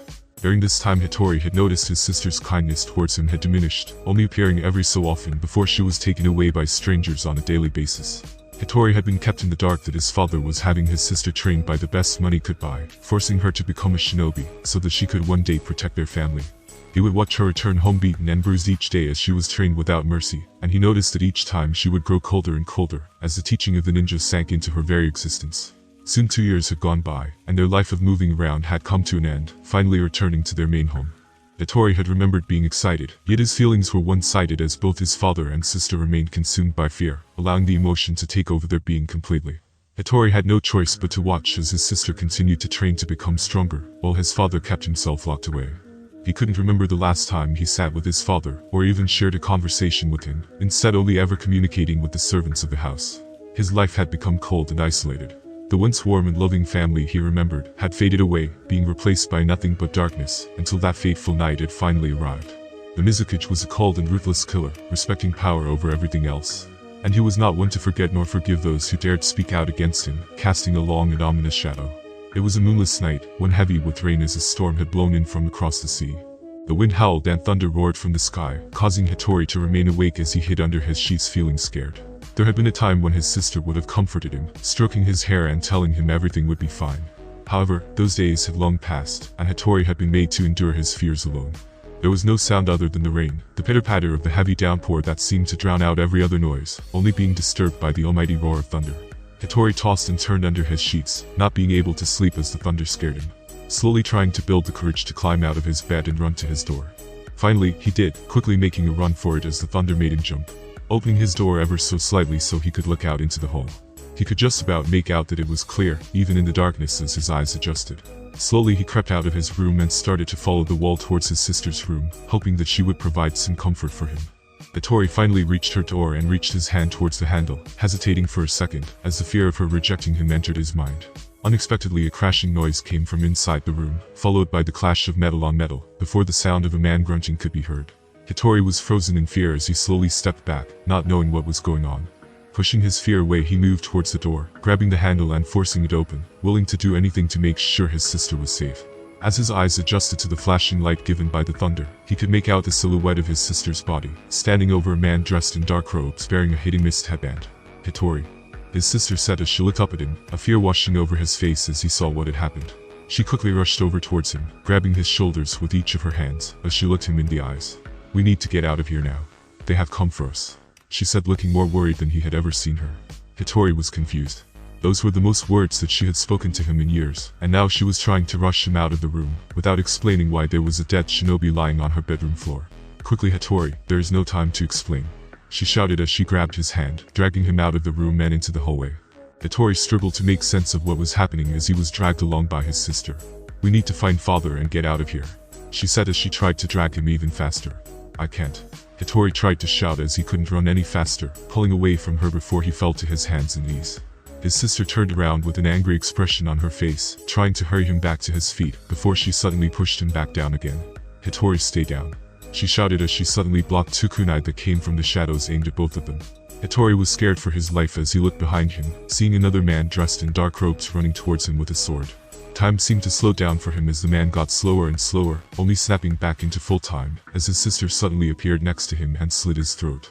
"Hitori, look out," she shouted as she let the man's body fall to the ground, causing Hitori's attention to shift to another shinobi who appeared from the shadow of the wall next to him. Hitori didn't have time to react as a kunai was suddenly thrust towards his face, only stopping a centimeter from his eye as his sister had appeared, grabbing the ninja's wrist to stop his attack. The enemy pulled back as he tried to throw a kick at her, however, she moved so fast that she disappeared, leaving him confused as he took a defensive stance. Hitori watched as his sister suddenly appeared below him, slicing his ankle with her kunai, causing him to drop to his knees with a painful screech. She quickly grabbed his head, lifting it up as she slashed his throat at a downwards angle, so the blood didn't spray all over the place, and let his corpse fall to the ground. Hitori remained on his hands and knees in shock at what he had just witnessed, never having imagined his sister could be capable of such a massacre. "Listen to me now, Hitori," she said as she slowly knelt down in front of him, looking him in his eyes. "I don't have time to explain everything now. But we are special, we have abilities that others don't. And because of that, the Mizukage wants us dead," she said, not making any sense to him. "Look, we don't have time.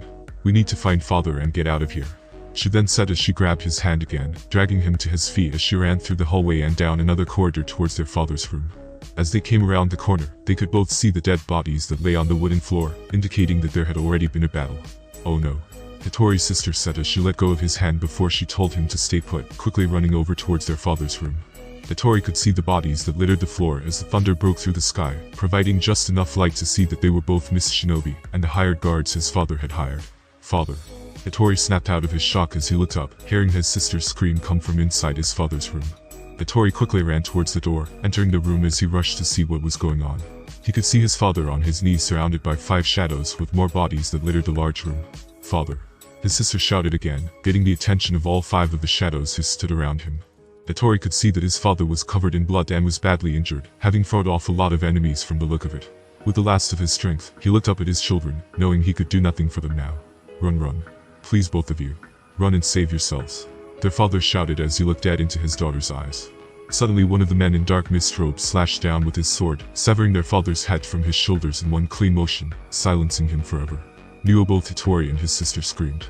"Kill them both," the leader of the shinobi said to the others, giving them the green light to make a move. Hitori watched in horror as his sister suddenly burst forth in a fit of rage, moving so fast that she became nothing but a blur. "Look out, she has the same ability as her father," one of the shinobi said before he was cut down by her, forcing the others to watch as she vanished again. "Arg." Another screamed before he fell, revealing a large gash on the side of his neck as blood sprayed into the air. "Formation B," one of the other men shouted, getting the others to change position as they formed a circle and pressed their backs to one another, giving them a better chance against her speed. "Hidden mist jutsu," another of them then said as a thick layer of mist suddenly burst forth, encasing the entire room in fog. Hitori couldn't see anything now as he wiped his eyes trying to get them to focus. Nonetheless, it was no good as the mist was too thick. "Look out. Arg sounds of metal clashing, where the hell is she?" Another one of them shouted before he screamed, and the sound of more clashing blades and fighting echoed until more bodies hit the ground, causing everything to go silent. Now the only thing that Hitori could hear was the heavy pitter-patter of the rain, as the room had fallen silent from the sounds of battle. Hitori slowly stood up from his hands and knees, feeling that his hands were wet. He looked at his hands as another flash came from the thunder, revealing the blood on his hands. "Arg," he screamed as he fell back with tears in his eyes, feeling scared for his life. "Hitori." His sister's voice sounded through the mist, snapping him out of his terror for a moment. "Sister?" he asked, trying to see her through the thick mist. "I'm over here, Hitori," she said. "Follow my voice." Hitori slowly started to walk in the direction his sister was calling him from, doing his best not to trip over the dead bodies as the mist slowly started to clear up. "Where are you, sister?" Hitori shouted again, not being able to find her as he panicked. "Over here, Hitori, you're almost here," she said again, weakly. Hitori turned around and quickly ran over towards the sound of her voice, feeling that she was close now. "Sister," he shouted as he reached her, seeing her shadow come into the darkness. "I'm here, Hitori. It's okay now," she said with a small smile on her face.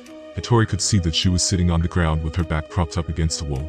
"You're hurt," he said as he noticed the blood coming from her stomach, causing more tears to start falling from his eyes again. "It's okay, Hitori. It's okay now," she said as she raised her hand. "Come closer, I need to tell you something," she said as she flicked her fingers, signaling him to come closer to her. Hitori nodded as he knelt down and leaned in closer to his sister, so he could hear what she had to say. "I need you to do something for me, Hitori," his sister said softly. Hitori leaned in closer as he looked his sister in the eye. Anything, what is it, sister? He said through teary eyes. I need you to die. His sister suddenly shouted as she thrust a kunai towards him, revealing its sharp tip that resulted in his life flashing before it. Hitori screamed and fell back, watching in horror as his own sister was about to impale him with the kunai, not being able to do anything about it. Suddenly another kunai flew across the room and hit the kunai in his sister's hand, knocking it out of her hand and into the air where it landed on the floor with a dull thud. What the? His sister shouted as she quickly stood to her feet. However, a sudden barrage of shuriken slammed into her chest and face, knocking her to the ground with a thud and causing her body to burst with white smoke. Hitori watched in anguish as the smoke vanished, revealing one of the mist ninjas who had transformed into his sister and tried to kill him. Hitori. His sister's voice suddenly shouted again, this time followed by his sister as she slowly limped out of the shadows. Hitori didn't know what was going on and fell back in fear, scared that she might not be real again. It's okay Hitori, it's me. He was using a transformation jutsu to look like me, she said before she suddenly dropped to her knees. Hitori could see that she was hurt, having a large gash across her stomach and her leg. Sister. He shouted as he quickly scrambled to his feet and dived towards her, hugging her tightly as he sobbed into her neck. I'm scared sister. Please I don't like this. He cried, holding her tightly with his small arms. It's okay Hitori. Everything is alright now, she said as she returned his embrace, holding him tight in her arms for as long as she could. Listen, Hitori, I don't have much time, she said as she let go, coughing up a large amount of blood. I'm hurt, Hitori hurt badly and I won't get better, she said as she looked into her brother's eyes. No, you can't die, Hitori shouted as tears started to stream down his face again. Listen Hitori, you have to listen to me, she then said with a serious tone. You come from a clan of nobles who possess the swift style. This is our KekkaiGenkai Hitori. You have the same blood as me, she said before she started coughing up more blood which caused her to fall to the ground. Sister. Hitori screamed again as he tried his best to help her. I'm okay she said as she wiped the blood from her lips. But that's not all Hitori, listen, your mother and mine are not the same, she said, clearly losing her strength. Hitori was shocked at her words, not understanding what she meant. Your mother had another ability, another KekkaiGenkai. You must learn to use both and restore our clan to power. Hitori, you must survive, she said, stroking the side of his cheek with her hand, using the last of her strength. I love you, Hitori, I'm sorry I couldn't always be there for you when you needed me, she said, smiling at him before the light in her eyes faded away. Hitori watched as her hand dropped to the ground, feeling her body become limp as she had finally surrendered of her wounds. No sister, he screamed. Not even the sound of the heavy rainfall was enough to drown out his cries, not was the roar of the thunder. And a flashback Hitori. A voice said in the close distance, seeming to snap him out of his memories. Hitori opened his eyes and slowly sat up, seeing that he had been daydreaming for longer than he intended. Yuri? He asked, seeing his teammate appear over him. Hitori could see the way she was looking at him, knowing what she was thinking. Don't give me that look, Yuri. I lost fair and square, he said as he slowly sat up, clutching his wound. Yuri frowned before she reached into her weapons pouch and pulled out a bandage. You're supposed to be on another team for this exam, you know, Hitori said as he closed his eyes. Be quiet, Yuri said as she started to apply the bandage, wrapping it around his body to help stop the bleeding. That doesn't matter now, she said softly, keeping the small smile that formed on her face hidden behind her scarf. Hitori also smiled as he let Yuri wrap the bandage around his body, feeling the medical ninjutsu that was contained in the bandage start working. Yuri, I may have lost the battle, but I won't lose the war, Hitori suddenly said as he lifted his hand for Yuri to see, allowing it to turn dark as he used his steel release, getting a shocked glance from her. With this new power, I will defeat Kimimuro and become a chunin, never allowing the people I care about to be hurt in front of me again, he said with a fierce look in his eye. Yuri knew that he meant every word, not being able to help remember the day that their sensei was killed, and how it changed her world forever. So far 3 hours of the exam had passed, meaning that there were only another 3 hours left to gain as many flags as possible. Currently, Kimimuro's squad had 2 flags. Haku's squad had 2 flags that had now been stolen by Chika's squadmates, Muse and Horn. Hitori's squad had 1 flag with Hitori being injured, while the other 3 squads had either been wiped out or retired from the battle, leaving only Akura left in his squad and Boten of the Waterfall, who was a member of Hitori's squad, each of who had been left on their own to guard their flag. Which way, Sino? Haku asked as he and his squad ran through a large meadow. Sino was helping to lead the way with her sensory abilities, pointing them in the direction of another squad. I can sense 3 individual chakras coming from different directions, she said, unsure of where would be best to go. Alright, we already know which way Akuro's squad was, leaving us with 2 choices left. Sino nodded to Haku and they decided to go left, taking them across a large stream that headed towards a cliff. The chakra is coming from just below this cliff, Sino said as they stopped to get a good look from their vantage point. That's Chika, Haku said as his eyes zoomed in on his fellow Miss Shinobi. But it doesn't look like she is protecting a flag, Sino then said as she got a better look. No, Someone else must have stolen it. Let's head towards the next chakra signal. Haku said before they turned around and let Sino lead the way. Back in the forest, Hitori and Yuri were still sitting in one of the large trees, as Hitori continued to rest, letting the healing bandage do its work for as long as possible, before he decided to fight again. Are you going to turn on your squad to help me? He asked Yuri, turning to look into her eyes. She nodded, not hesitating in the slightest. I owe you my life, Hitori, I will follow you until the end. Hitori sighed before he lowered his head. I thought I told you that didn't matter. It matters to me. She then said as she pulled her blue scarf up a little. Hitori looked at her scarf, only seeing the top of her neck for a moment before she covered it with her scarf again. I'm the reason you got hurt in the first place. If anything, I should owe you. He then said with an ashamed articulation. No, Hitori. You are the reason I still live. Yuri said as both of them remembered that disastrous period. Flashback 3 years ago, Hitori, Yuri and Maiko had all been in the academy together, finally graduating and being placed on the same squad as one another. During his time growing up after his family had been slaughtered under Yugur's orders, Faina had staged his rebellion, overthrowing the tyrant and bringing order to the village hidden in the mist, righting his wrongs as best he could. Hitori had been restored to his position as a noble of the Land of Water, being made the head of his clan as the sole survivor once he had been discovered. Due to this, Hitori had looked up to Faina as a savior to the people, striving to be just like him. It was for this reason that he pleaded to be placed into the academy, as he had now made his sister's dreams his own, with the inspiration of becoming like Faina added. He strived to become a powerful shinobi who would work to make the village and Land of Water a great place. The three of them had been assisted to a Jonin instructor once becoming genin. It was the new order of Faina who had changed everything, including that all new genin be assigned to a Jonin instructor permanently until promoted to chunin, rather than the old ways as using them as cannon fodder. Their sensei was a woman by the name of Imi. She was a newly promoted Jonin who had fought among Faina's forces during his rebellion, and had been entrusted with the three of them, to help them mature into strong shinobi. They had spent a good year and a half with their sensei, honing their skills as they continued to be sent on missions that were suited to their ability as genin. Thanks to Faina's new imposed rules on the nation's mission ordeals, there had been a large influx of missions that suited all ranks of shinobi. Faina had lowered the cost that the mist charged for missions by such an amount that no other nation could match it. This had indeed worked, helping the nation to generate so much work that they almost didn't have enough shinobi to cover it. This meant that even genin would be out completing both D and even C rank missions as much as possible, doing their part to help. Hitori and his squad had been busy. In fact, they had been so busy that they had missed the opportunity to attend the first Chunin exam that had been held in the hidden mist by Faina. Although they were disappointed, their sensei had reassured them that it would do them good to have more time to train and improve their skill. Having completed missions from simple escorts, animal capture and bandit clearing, they had now been tasked with guard detail duty, classed as a C-rank mission. The noble had asked for a low-level escort as he traveled from his home to a country house in the Land of Fire. The Council of the Hidden Mist had determined that due to their established success rate on their previous missions, they would be a perfect fit for a low-level C-rank that expected no trouble.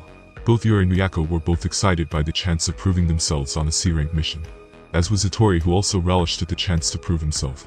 Yumi, on the other hand, was a little apprehensive of the mission details, wondering why a noble would only want a low-level escort rather than the adequate security for this kind of trip. Still, she couldn't ignore her genin's excitement at the chance to excel, and she was sure with their abilities all would be well. With that, Team Yumi accepted the mission and reported to the appointed location so they could report for duty. They had arrived and greeted the noble, who had in turn greeted them, as well as thanked them for their efforts. The trip had gone off without a hitch, getting clear of the Land of Water with no hardship at all. Soon they had crossed the sea to the Land of Fire, all in all, the journey taking around 2 weeks.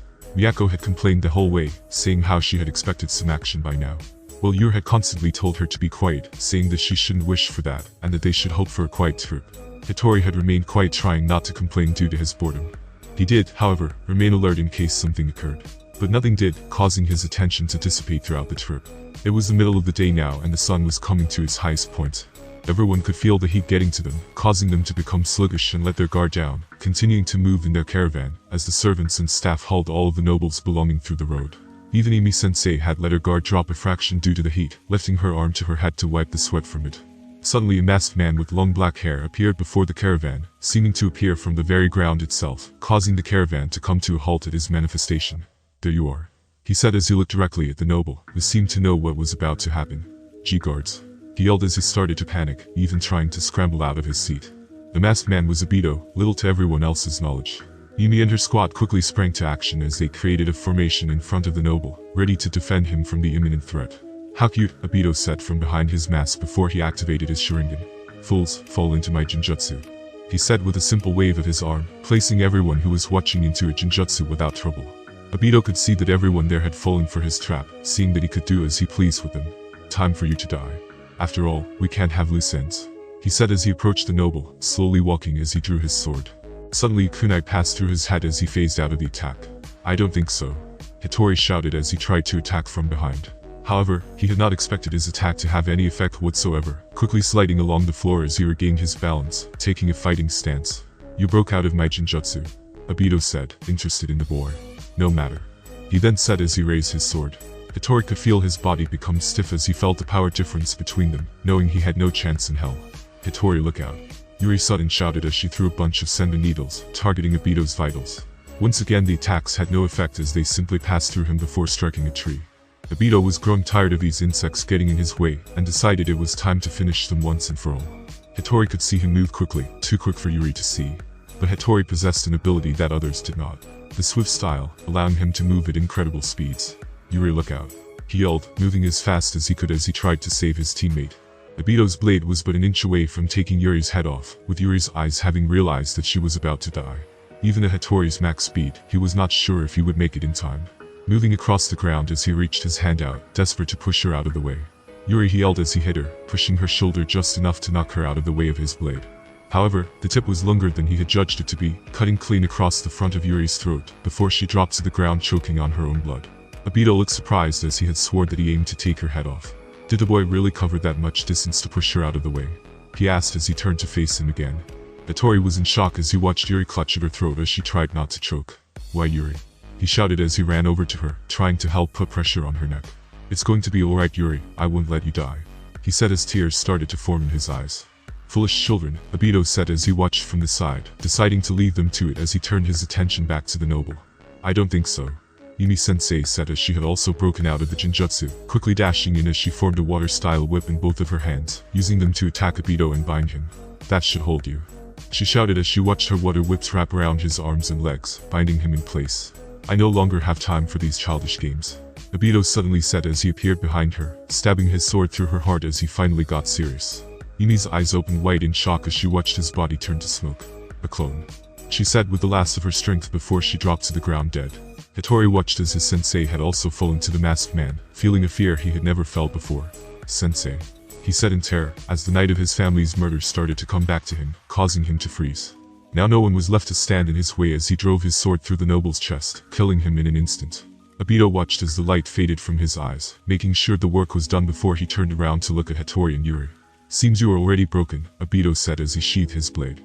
My work here is done, he then said before he slowly sank back into the ground, leaving the battlefield. Hitori was still frozen in fear, slowly trying to shake the terror from his mind. Meanwhile, Meiko was still under Jinjutsu Yumi-sensei laid on the ground in a pool of her own blood, while Yuri was choking on hers. HHATTO.RI, Yuri said, gargling the blood in her throat as she tried to form the words. The sound of her struggling words snapped him out of his fear, as he slowly looked down at her suffering form. Yuri, he said softly. Yuri, he then said as he sprang into action, gripping his blue robe and ripping a large length of it as he used it as a makeshift bandage to wrap around her wound. I won't let you die, Yuri. I promise I won't let you die. And a flashback, both Hitori and Yuri remained silent as they had both remembered the past, feeling the heartache that the memories brought. You saved my life that day, Hitori, Yuri said softly as she broke the silence. If not for you, I would have been left with more than just this scar, she said as she pulled down her scarf. Hitori looked up at her, seeing the large scar across her neck that she kept covered with her scarf. The same blue part of his robe that she never took off. He knew she was right, but he still blamed himself for not being strong enough. Yuri suddenly raised her head as she could sense a group approaching their location, snapping her out of their conversation. Enemies inbound at 11 o'clock. She then said as she pulled her scarf back up. Hitori slowly nodded as he too stood to his feet, turning around to greet whoever was coming towards him. I guess our little break is over, Hitori said as he watched Haku and his squad appear from the distance. It's time to get serious, Hitori then said as he clenched his fist. Haku could also see both Hitori and Yuri in the distance, seeing the bandages around Hitori's body, but also seeing the look in his eyes. Looks like we have a fight on our hands, Haku said as he landed and stopped on the branch across from Hitori and Yuri. We meet again, Hitori. We meet again, Haku. Each of them said at the same time as their eyes locked, creating a furious aura around them. And that concludes this episode. If you enjoyed it, I'd seriously love it if you guys could leave a like on the video as it genuinely helps out so much, and it keeps me going, plus it takes only 1 second. That said, have a wonderful day. Hunt ahead. Salute.